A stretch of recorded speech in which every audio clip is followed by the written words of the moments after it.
Teman-teman yang dirahmati Allah Subhanahu wa taala, di ayat kedua surat Al-Ankabut Allah menyampaikan sebuah sindiran. Allah nyindir dengan bahasa, emangnya manusia pikir Allah akan biarin aja mereka mengatakan kami telah beriman, sementara mereka tidak diuji. Ini Allah lagi menyindir orang-orang yang selama ini berputus asa setelah beriman. Berputus asa setelah berhijrah. Berputus asa dan mengeluh setelah bertaubat. Allah lagi nyindir mereka nih. Seolah-olah Allah bilang, kenapa setelah kalian beriman malah kalian masih berkeluh kesah?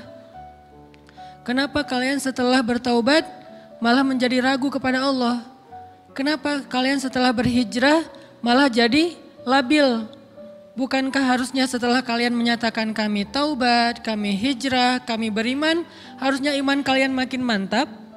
Dan bukti bahwa iman kalian mantap apa? Bahwa ketika kalian diuji, kalian sama sekali tidak goyah. Jadi Allah Subhanahu wa taala seolah-olah mengatakan bahwa ujian adalah tabiat iman. Bahwa ujian adalah tabiat iman. Bisa diuji dengan ujian yang kita tidak suka, bisa juga diuji sebaliknya dengan ujian yang kita suka. Bisa diuji dengan ujian yang sifatnya fisik, bisa diuji dengan ujian yang sifatnya harta, bisa juga diuji yang lebih berat lagi dengan ujian yang sifatnya perasaan. Yang jelas semuanya diuji. Bisa diuji dengan ujian musibah, bisa juga diuji dengan godaan-godaan dari syaitan yang melalui hawa nafsu kita. Bisa diuji dengan kemarahan, dipancing oleh orang lain untuk marah, dipancing di sosmed untuk ngebalas komen-komen mereka, dipancing untuk berdebat, dipancing untuk akhirnya kita saling menjudge, saling menjatuhkan, saling menjelekkan. Ini semuanya bentuknya ujian. Makanya Allah Subhanahu wa taala mengatakan di pembukaan surat Al-Ankabut, kalau ujian itu adalah tabiat iman. Ujian dan keimanan itu nggak bisa dipisahkan. Apa hubungan antara iman dengan sabar? Sehingga Allah Subhanahu wa taala menilai keimanan seseorang itu dengan cara mengujinya. Apa hubungan antara iman dengan sabar? Ternyata ciri yang paling jelas orang yang imannya baik adalah sabarnya. Makin baik imannya, harusnya makin kuat kesabarannya. Jadi orang yang paling beriman itu tidak dilihat dari wawasan agamanya. Itu lebih kepada orang yang berwawasan luas, yang ilmunya banyak. Tapi belum tentu orang yang wawasannya luas adalah orang yang paling baik imannya, belum tentu. Bukankah iblis itu wawasannya luas? Dia mengerti banyak hal yang bahkan kita gak ngerti. Iblis ngerti tentang dunia di langit. Iblis mengerti tentang alam yang ada di surga, alam yang ada di akhirat. Iblis tahu, bahkan udah masuk surga. Jadi ilmu iblis lebih banyak daripada kita sekarang. Tapi kenapa iblis malah tidak sebanding antara ilmunya, wawasannya dengan ketakwaan dan kesolehannya? Karena iblis tidak sabar dengan sebuah ujian. Ujian iblis apa? Eksis. Itu ujiannya iblis. Dia udah lama eksis, followersnya banyak. Setiap dia posting, orang berlomba-lomba jadi first like. Setiap dia posting, di repost rame-rame. Di YouTube viral. Channelnya tuh paling banyak subscribersnya. Iblis. Coba cari nanti di YouTube iblis. Ada gak channel? Itu udah viral banget loh. Eksis banget. Tiba-tiba datang pendatang baru. Muncul pendatang baru. Pendatang baru ini tiba-tiba melejit. Followersnya langsung nambah. Kejar-kejaran akhirnya disalib. Pas lagi kayak gitu dia gak kuat dengan ujian nama besar, ujian eksistensi, ujian popularitas, ujian siapa yang lebih dihargai, ujian-ujian kayak gitu. Sama kayak kita kadang-kadang ngerasa udah banyak jasa dalam sebuah organisasi, udah banyak jasa dalam sebuah komunitas, udah banyak jasa dalam sebuah lingkungan, masjid, sekolah, organisasi, teman-teman, kita yang paling sering berkorban. Tapi ternyata yang eksis, yang masuk media, yang masuk TV justru orang lain. Itu kan ujian ya. Nah ini nih yang kadang-kadang ujian namanya zulzilu, diguncang perasaannya. Bukan diuji dengan fisik, kadang-kadang ujian sakit, capek, lelah, buat kita bisa kita lalui tuh dalam sebuah organisasi nih. Kita lagi bikin kegiatan sosial, baksos. Di sekolah, dengan OSIS-nya, dengan ROHIS-nya, di kampus, dengan BEM-nya, dengan LDK-nya, kita bikin acara baksos. Kan effortnya lumayan ya. Kita begadang untuk meeting, kita survei lapangan, kita kerja malah tidur sehari cuma 1,5 jam, 2 jam. Fisik kita lelah, fisik kita capek, kadang sampai sakit. Sampai dirawat di rumah sakit gara-gara kena misalnya tipes gitu, gara-gara kita habis-habisan bekerja, itu buat kita gak masalah. Ujian fisik kita lalui. Dan besok mau ngadain lagi, kita yang paling semangat dan aktif. Gak masalah capek juga. Gak masalah juga kita lelah. Gak masalah kurang tidur. Gak masalah berjalan jauh. Gak masalah. Satu, ujian harta. Kita yang justru nombokin. Kita yang nalangin dulu modal-modal untuk kegiatan-kegiatan tersebut. Kalau ternyata gak tercover dananya, akhirnya gak bisa dibalikin talangan kita. Gak apa-apa, kita ikhlas. Kita berkorban dengan harta kita. Butuh apa? Saya bayarin. Butuh apa? Kita lewatin ujian harta. Tapi begitu ujian perasaan, kita udah capek, lelah, kurang tidur, nombokin, nalangin habis-habisan. Ternyata teman kita yang jadi ketua panitia ada kadang cuman masalah itu doang. Atau dia yang jadi PR-nya. Yang namanya PR ketika diliput oleh media kan dia yang muncul mukanya kan. Akhirnya diundang oleh misalnya hitam putih lah atau apalah. Kok dia yang muncul di sana? Atau diundang berdua, tapi sampai di sana dia yang banyak ngomong, kita diam aja. Pulang-pulang pundung. Begitu besok mau ngadain lagi, udah gak mau terlibat. Left group. Kenapa itu terjadi? Ujian zulzilu, perasaan. Itu yang dialamin oleh iblis. Iblis rela banget disuruh beribadah, sujud beribu-ribu tahun, kuat iblis. Kalau kita mungkin jidatnya hitam, kalau iblis mungkin udah kepala-kepalanya hitam, saking rajinnya sujud. Wah, ibadahnya udah ribuan tahun. Iblis disuruh berkorban dengan harta yang dia miliki, dia kasih aja semuanya. Tapi kalau disuruh dia ngalah dari Adam untuk memimpin alamin, menjadi khalifatullahi fil ard, menjadi pemimpin wakilnya Allah di muka bumi, buat iblis ini berat. Kenapa dia? Ana khairum min, saya lebih baik daripada dia. Saya lebih senior daripada dia. Saya lebih sehat daripada dia. Saya lebih keren daripada dia. Saya lebih. Ujian emosional, ujian ego, ujian perasaan. Itu yang lebih berat buat kita. Kadang sakit dan dirugiin orang lain, teman segala macam kita masih oke lah. Selama ini asal kita ngumpul selalu gua yang bayarin, oke deh gak usah dibahas. Baru dibahas nanti pas sakit hati. Kalau belum sakit hati kan gak dibahas kan? Gak apa-apa deh kita terus yang bayarin, kita traktirin ngopi apa segala macam. Gak pernah dibahas. Kebersit sih di benak kita, cuman gak mau dibahas. Kenapa? Udahlah biarin aja, easy going. Kemudian kayak kita yang capek harus rempong sana kemari segala macam. Selalu acaranya di rumah kita, akhirnya kita yang bayarin, kita yang rempong, nyiapin segala macam, bebersih sendiri. Tapi begitu ada yang nyakitin perasaan kita sedikit aja, semua itu balik lagi. Dari dulu ya. Nah, keluar kan?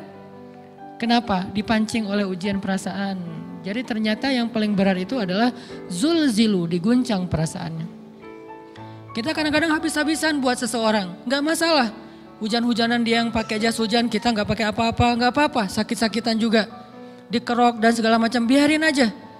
Kalau perlu misalnya kalau bannya lagi kempes, dia naik Grab, kita dorong-dorong motor terus cari tempat segala macam sampai tengah malam. Gak apa-apa deh buat dia. Apa sih yang gak buat kamu? Begitu dia selingkuh, keluar semuanya. Mulai list report keuangan. Wah dulu sekian, sampai uang receh-receh juga dihitung kan ya. Kenapa bisa kayak gitu? Perasaan kan? Nah ini nih yang kita coba belajar. Mungkin malam ini kita lebih banyak membahas tentang sabar terhadap ujian perasaan. Karena banyak macam-macam ujian. Nah, gimana kita memanage perasaan kita? Gimana cara kita merecovery perasaan kita dengan bab sabar? Insya Allah nanti akan kita lanjutkan setelah selesai sholat isya. Barakallah. Bismillahirrahmanirrahim. Teman-teman yang dirahmati Allah Subhanahu wa taala, kita lanjutkan tentang masalah sabar. Terutama sabar zulzilu, ketika kita diuji dengan ujian ego, marah, perasaan, sakit hati, yang kayak gitu-gitu. Ini ujian jauh lebih berat daripada ujian fisik dan ujian harta. Termasuk rasa cinta, rasa benci, kadang itu menjadi ujian. Kenapa ujian bikin kita jadi tidak lagi logis, nggak realistis, dan kadang-kadang mengabaikan hal-hal nilai-nilai yang kita selama ini pegang sebagai satu kebenaran. Kita ngabaikan batasan-batasan syariat. Ini semuanya ujian dari Allah Subhanahu wa taala. Sehingga tidak disebut orang yang beriman kecuali ketika Allah Subhanahu wa taala melihat dia sabar dalam ujian.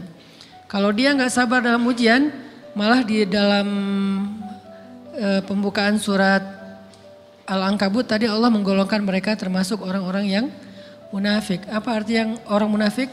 Orang yang mengaku beriman tapi sebetulnya dia tidak beriman. Apa salah satu buktinya? Dia tidak sabar. Jadi kalau kita mau menilai diri kita mukmin atau munafik, dan ini bukan materi untuk menjudge orang lain. Oh ternyata dia itu munafik, bukan. Lagi-lagi konsep kita belajar itu angle-nya untuk diri kita sendiri. Saya sangat tidak merekomendasikan kita belajar untuk mendapatkan kaca pembesar, mencari-cari kesalahan saudara kita. Tapi kita belajar untuk semakin bisa bercermin untuk menemukan aib dan kekurangan diri kita. Jadi semakin kita tahu ilmu agama, semakin kita tahu ayat dan hadis, semakin kita punya cerminan untuk menilai diri kita dan memperbaiki diri kita. Bukan nyari kaca pembesar untuk memperjelas aib-aib dan kesalahan orang lain. Kalau kita pengen menilai diri kita ini orang yang mukmin atau munafik, caranya lihat aja kita sabar nggak nih, terutama dalam masalah emosional, dalam masalah ego, dalam masalah marah, dalam masalah hawa nafsu, dalam masalah perasaan cinta, dalam masalah benci segala macam. Masih bisa nggak kita adil bahkan kepada orang yang kita benci? Adil kepada orang yang kita benci, adil kepada musuh sekalipun. Bahwa jangan sampai kita gara-gara nggak suka kepada seseorang, kita berlaku zalim kepada dia. Jangan. Ini berarti kita harus ngelawan ego kita sendiri. Ego untuk memaafkan orang lain, ego untuk bisa melupakan kesalahan orang lain, ego untuk bisa berlapang dada dengan hal-hal yang gak nyaman daripada orang lain. Ini adalah ujian yang paling berat. Di situ kita bisa lihat kita nih mukmin atau munafik. Kalau gak pernah sabar sama sekali dalam masalah ego, dalam masalah emosional, berarti jangan-jangan kita tergolong di antara orang-orang yang kata Allah, wa ma hum bimu'minin. Mereka bukan orang yang beriman. Kata Allah di surat Al-Ankabut, mereka itu adalah wala ya'lamannallahul munafikin, orang-orang yang munafik. Nauzubillah min dzalik. Kalau kita merasa pernah sabar terhadap emosi kita, sekarang kita lihat sesering apa kita sabar terhadap emosi kita. Maka derajat seorang mukmin tergantung tingkat kesabarannya. Ada yang orang sabar hanya kalau disakiti dengan satu kata. Ada yang sabar dengan satu kalimat. Ada yang sabar dengan satu paragraf. Ada yang sabar dibully rame-rame juga dia sabar. Berarti lahum darajatun inda rabbihim. Orang beriman juga bertingkat-tingkat. Dan tingkatan itu tergantung tingkat kesabaran kita dalam menghadapi ujian, salah satunya ujian emosional kita, perasaan kita. Sehingga teman-teman yang dirahmati Allah SWT, salah satu program kita untuk terus mengembangkan diri, program untuk tumbuh, program untuk memperbaiki diri kita di hadapan Allah itu adalah coba kita program dalam sehari aja, terus kita nilai berapa kali kita berhasil ngelewatin ujian emosional. Bukan cuma marah, termasuk cinta, benci, tersinggung, sakit hati kayak gitu-gitu. Berapa kali kita bisa berhasil melewati itu dalam sehari. Gak usah seminggu, sehari aja. Di jalan, sama temen, di grup WA, di IG, di Twitter, di mana gitu. Coba kita lihat berapa kali kita bisa menahan diri kita dan bersabar. Bukan berarti tidak respon ya, bukan berarti pasif. Kita bisa merespon tapi dengan cara yang elegan. Kita bisa merespon tanpa harus memperlihatkan emosional yang meledak-ledak. Bukan berarti ketika disakiti orang, dihina dan segala macam kita diam aja.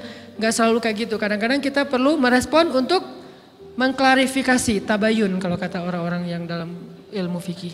Kita harus tabayun, tapi tabayun dengan marah itu beda. Tabayun dengan mencela itu beda. Sehingga kita mencoba menahan diri berpikir, aduh capek kalau gitu. Tapi kan ini bagian dari pembelajaran. Makin terbiasa kayak gitu, terbiasa elegan, maka otomatis jadi nggak terlalu repot lagi. Kan awal-awal bersikap pengen yang bijaksana, yang elegan, yang dewasa, itu kan kadang-kadang harus diusahain ya. Karena belum mengkarakter, harus mikir dulu gimana ya sikap yang paling dewasa, gimana ya sikap yang paling bijaksana, gimana ya sikap yang paling wise, gimana ya sikap yang paling elegan, masih mikir. Tapi setelah berkali-kali kita latihan, lama-lama itu menjadi spontanitas kita. Dan kalau udah bisa kayak gitu, insya Allah kita sudah mulai meniru nih akhlak Nabi Muhammad Sallallahu Alaihi Wasallam. Ini ujian perasaan banget. Kalau tadi saya ngasih contoh diselingkuhin itu sebetulnya cuman bercanda ya. Karena diselingkuhin ini pastinya bukan ujian, tapi musibah. Pengkhianatan ya, tidak ada tempat. Gimana kita ngelawan perasaan kita kalau lagi kayak gitu? Gimana kita ngelawan perasaan kita kalau lagi diuji? Gimana cara kita bersabar? Karena iman dan sabar itu bisa dibilang satu paket. Gak disebut orang beriman kalau gak sabar. Dan insya Allah orang yang sabar itu adalah ciri-ciri orang beriman. Gak mungkin disebut orang beriman kalau gak sabar. Kita pikir memang iman itu hanya ucapan. Kalau iman itu cuma ucapan, inna sholati wa nusuki wa mahyaya wa mamati lillahi rabbil alamin, gampang. Kalau iman itu cuma ucapan, hasbiyallah wa ni'mal wakil, gampang. Kalau iman itu cuma ucapan, la haula wa la quwata illa billah, gampang. Kalau iman itu cuma ucapan, iyyaka na'budu wa iyyaka nasta'in, gampang. Tapi Allah mengatakan, wa ma hum bimu'minin. Ahasiban nasu ayyutraku ayyakulu amanna wa hum la yuftanun. Emangnya cukup dengan hanya mengatakan kami telah beriman lalu tidak diuji? Ternyata iman adalah sabar dalam ujian. Jadi nggak mungkin orang disebut beriman sementara dia tidak sabar, sementara dia emosional, sementara dia temperamen, sementara dia orangnya meledak-ledak, sementara dia orangnya mengeluh, sementara dia orangnya berputus asa. Nggak mungkin. Karena ulama mengatakan la tayasu, jangan berputus asa. Fa innal ya's laisa min akhlaqil muslim atau mu'min. Karena sesungguhnya keputusasaan bukan di antara akhlak orang yang beriman. Orang yang beriman itu tidak pernah berputus asa. Serumit apapun masalah kita, kalau kita punya yakin sama Allah bahwa Allah ala kulli syai'in qadir, maka kita pasti akan punya harapan. Kalau kita yakin bahwa Allahu Akbar, sebesar apapun masalah kita, Allah lebih besar daripada masalah kita kan? Bukankah kita mendengar Allahu Akbar, Allahu Akbar. Ada gitu yang lebih besar daripada Allah? Harusnya kita tidak pernah berdoa kepada Allah sambil mengatakan, ya Allah saya punya masalah besar. Itu sama aja dengan kita ngeledekin Allah. Sama aja kayak kita datang ke teman kita bilang gini, saya mau pinjam duit. Enggak akan banyak kok, saya tahu kamu kalau kebanyakan kamu gak akan sanggup. Kan gak mungkin kita ngomong gitu kan ya. Saya lagi banyak hutang nih, saya mau minta tolong sama kamu. Insya Allah saya gak akan minta seutuhnya. Saya tahu kamu juga kurang duitnya, saya minta dikit-dikit aja lah. Kan gak gitu kan cara kita minta tolong. Sama aja kita doa, ya Allah saya punya masalah besar. Ngomong ke Allah punya masalah besar. Kalau kita ngomong ke manusia kayak gitu wajar, tapi ke Allah, ya Allah saya punya masalah kecil nih. Apa? Ada hutang sedikit, berapa? 100 M. Allah kan ghaniyun, maha kaya, jadi jangan pernah mengatakan 100 M itu besar di hadapan Allah. Kita ngeremehin Allah banget. Bukankah Allah maha kaya? Jangan pernah mengatakan bahwa musibah kita, ditinggalkan orang yang kita cintai, dibully seluruh dunia, itu besar di hadapan Allah. Bukankah Allah cukup buat kamu, kata kamu? Inna sholati wa nusuki wa mahyaya hasbi Allah ni'mal wakil. Jadi Allahu Akbar. Sehingga kalau kita berdoa, ya Allah saya punya sedikit masalah. Bukankah Umar pernah mengatakan, ya nafsi, idza dhaqat alaikid dunya, fala taquli ya Rabbi indi hammun kabir, faquli ya hammun indi rabbun kabir. Wahai jiwaku, kalau kamu merasakan kesempitan, kegalauan, bingung, sakit, jangan pernah kamu mengatakan ya Rabbi saya punya masalah besar. Tapi katakanlah wahai masalah saya punya Rabb yang maha besar. Iman dan harapan, berharap itu nggak bisa dipisahkan. Iman dan sabar itu nggak bisa dipisahkan. Iman dan berserah diri atau menyerahkan urusannya, tawakul atau kita nyebutnya tawakal, nggak bisa dipisahkan. Bagaimana kita mau menyebut diri kita mukmin sementara kita nggak sabar ketika diuji dengan perasaan? Alhamdulillah kalau kita selama ini masih bersabar dengan ujian fisik. Ujian fisik yang setiap hari kita alamin apa? Lelah, capek, pulang kerja, pulang sekolah, pulang dari kampus, ngaji. Capek kan? Belum lagi macet-macetan, belum mandi pula. Dari tadi pagi, dari semalam kurang tidur dan segala macam. Lelah, capek, ngantuk. Kadang-kadang sampai drop kesehatan kita. Kita bisa lalui itu. Gak apa-apa, capek-capek juga. Yang penting saya pengen belajar. Jalan nih jauh-jauh. Ada yang dari Sumedang, ada yang dari Lembang, ada yang dari Banjaran. Dari mana-mana datang pengen ngaji. Jarak jauh gak apa-apa. Macet gak apa-apa. Lelah gak apa-apa. Habis duit gak masalah. Tapi sampai di sini kesenggol dikit aja sama teman kita. Dalam ucapan mungkin, dalam ekspresi kadang-kadang kita senyumin gak dibalas senyum. Atau mungkin hal-hal sepele. Itu bikin seolah-olah amal kita yang udah habis-habisan tadi jadi berkurang sampai habis pahalanya. Ujian perasaan. Kadang-kadang datang ke sini nggak ada rasa tidak nyaman sedikit mungkin dengan teman kita atau dengan orang yang di sebelah kita. Akhirnya kita merasa tersinggung. Akhirnya kayak jadi berlebih-lebihan. Di tangga, di pintu, pas keluar, di tempat wudhu, di mana. Hal sepele sebetulnya, tapi mengganggunya bukan fisik kita. Yang terganggu bukan harta kita, tapi yang terganggu perasaan kita nih. Rasa nyaman kita yang terganggu. Seolah-olah hilang semuanya. Jadi gak berarti. Ini namanya ujian teman-teman. Mudah-mudahan kita bisa istiqomah dalam masalah perasaan ini.